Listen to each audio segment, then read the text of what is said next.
Going for a walk in flip-flops. Show you how warm it is here, it's amazing.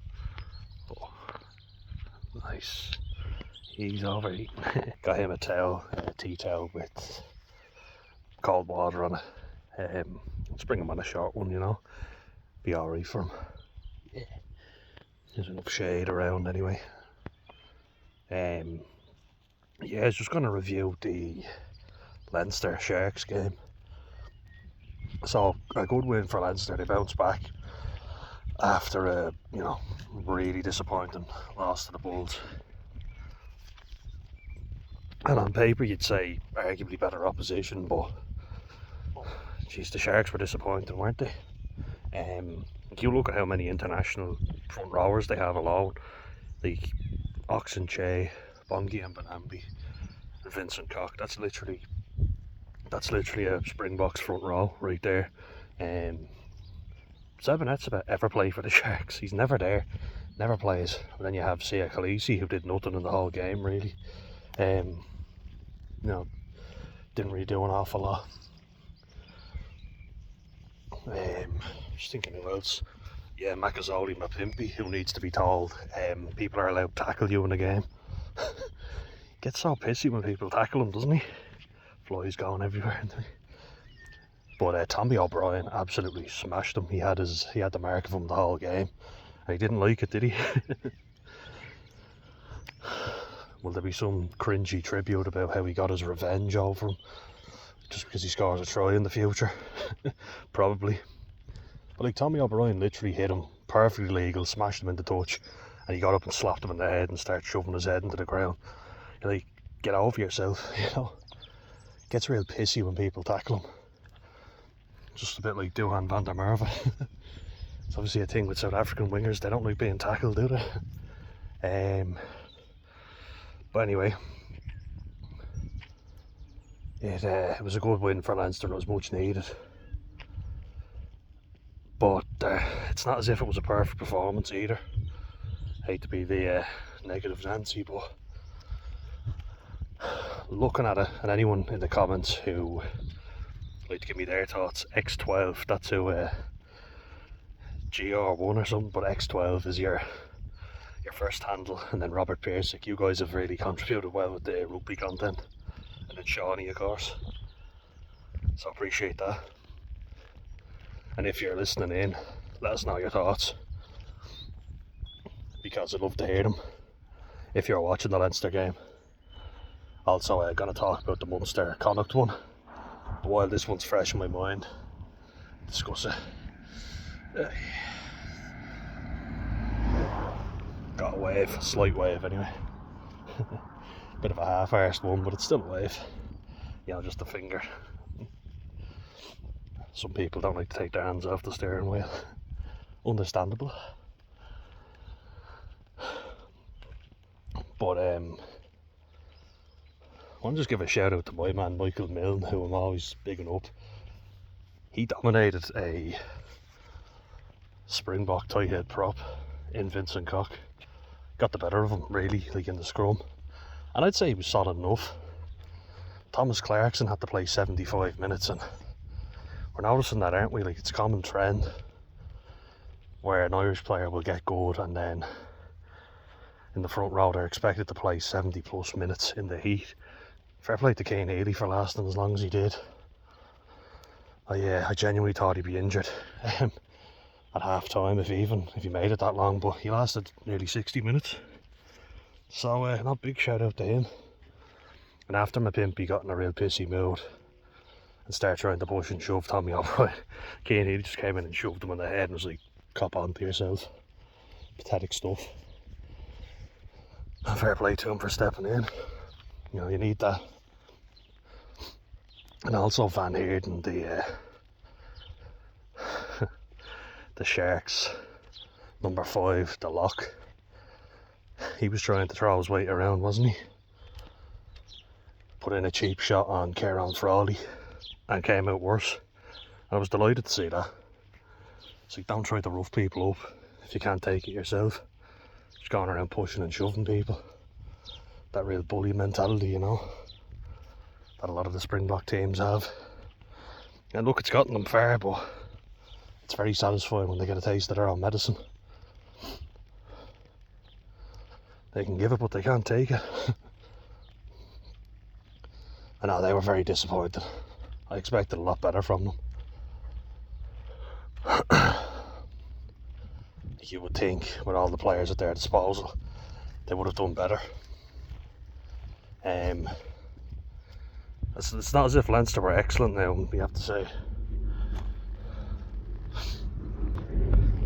Like, there were a few things there from Leinster that I'd be like, we got away with that one, lads, because first of all, having to play Thomas Clarkson big minutes, like, you know, that's the thing. The calibre of prop coming in just isn't as good as the fella they're replacing, Maguire. He only came on for like 4.5 minutes. I'm on half staying now. You're there thinking, do they really have that little faith in him? Because you can't be asking props to play that length of time in that humidity. It's meant to be extremely humid. And yeah, Clarkson had to do big minutes. Is Slimani injured, or are they just resting him? Him and Snyman. Snyman and Barrett, why were they missing? Anyone know why? They can't all be injured. Like, fair play to Leinster for getting the win. Tommy O'Brien's defending is excellent as a winger. Like, he was tackling Oxen Shea, he smashed Mapimpi, which I'm very satisfied with. Thought he was still banned for an eye gouge. Come on, get in, good lad. Yeah, you're still crossing over, ain't you? Can we go back? Too hot. Yeah, Henry Mackerlane as well. Real Northern Irish sounding name, Mackerlane. Got a good try, had a good performance. Great take as well. Off the box kick from Finton Gunn. Got a deserved try because he's done very well.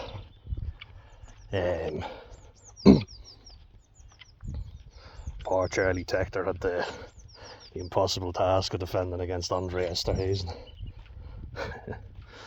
Ominous task. Good boy. But I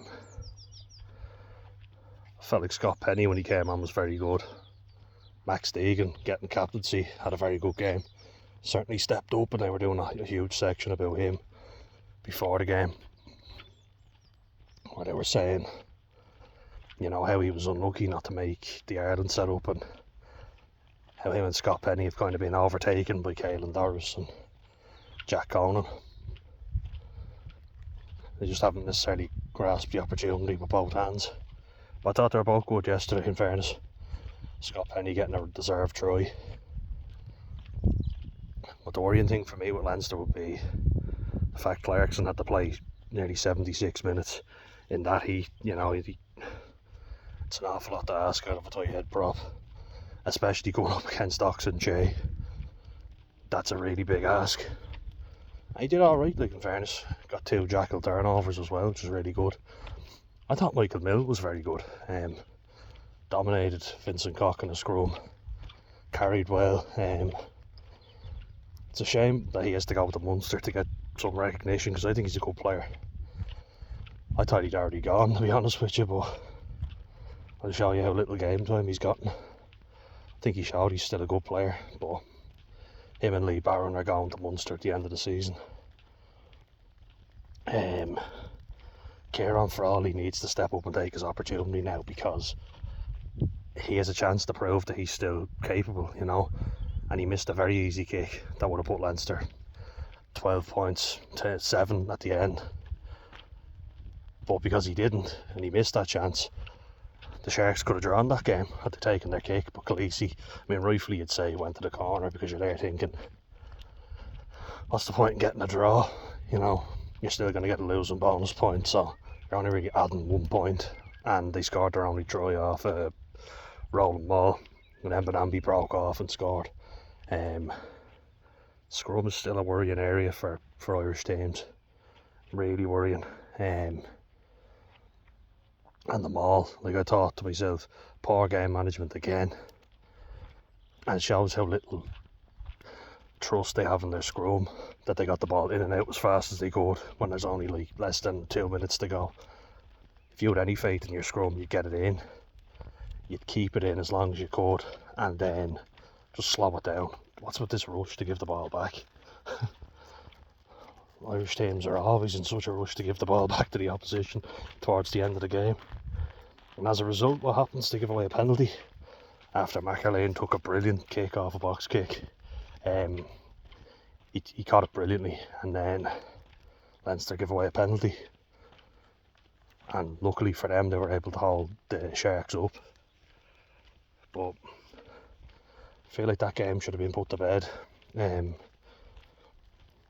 Like, you'll cut Kieran Frawley some slack for the first kick, because it was quite difficult. Like, it wasn't fully out wide, like on the touchline, you know, but it was a difficult kick.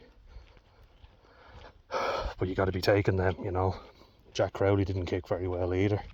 In the Munster Connacht game, he played well, but he didn't kick very well. So it's a concern. Irish fly halves, like, the main aim is you got to get your kicks at goal, and they're not getting them. They're missing an awful lot, and it's easy kicks, you know. Some of them are very easy and they're missing them by a mile. But yeah, good boy, boy. Yeah, like your scrum, got to get that right. They're not. It's a mess. The rolling mauls, they're getting destroyed by the South African teams and them. And then they're not getting their kicks, you know. Like, they've no faith in their kickers at goal because they're not getting them. You know, and people obviously won't really remember it, but Johnny Sexton always had a bad mistake and a bad miss in him. I mean, he missed a very easy kick at goal against the All Blacks in the quarter final. So with all the experience he has, he still missed. And you got to get those kicks, you know, you got to take them. That's why you get paid the big bucks. You know, like, fly halves are sought after and they get paid an awful lot of money. Finn Russell's on over $1 million and he can't kick a goal to save his life. And look, I get there's a lot of factors, like there's nerves that come into it, there's all this other shit, but you get paid really well because you can do it, you know, so you've got to do it. Well, anyway, good win for Leinster, and they desperately needed it. You know, it was a good bounce back from it, so fair play to them. Far from perfect, but it's a win in Durban, so I take it. I know they certainly will. They're back to winning ways, so fair folks. Yeah.